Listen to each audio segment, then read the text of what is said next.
Psychologists found that people will literally sabotage their own performance, not because they want to fail, but because they're terrified of finding out what they're actually capable of. Welcome back to the Psychology of Trying, where I explore the science behind what might be holding us back in life.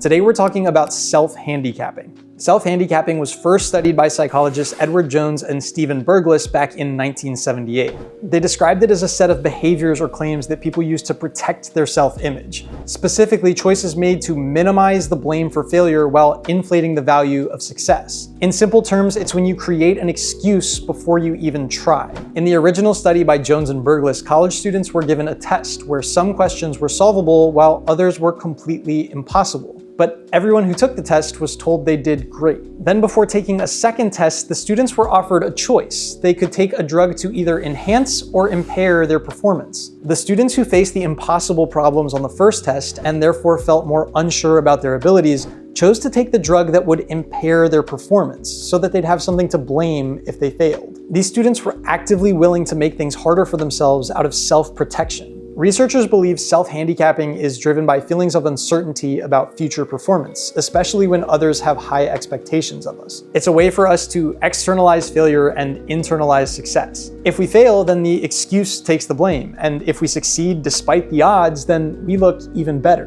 But self-handicapping increases feelings of stress and anxiety and holds us back from our full potential. The short-term protection costs you long-term growth. Research shows that shifting toward a growth mindset, or the belief that your abilities can actually be developed, works as a protective factor against self-handicapping. When you see a challenge as something to grow from rather than a verdict on who you are, you no longer need the excuse. Trying fully and failing still tells you something, but trying halfway only tells you that you are protecting yourself. And that is a much harder thing to sit with. If this resonates, be sure to follow along for more. There are new episodes every week, and there is a lot more psychology to get into.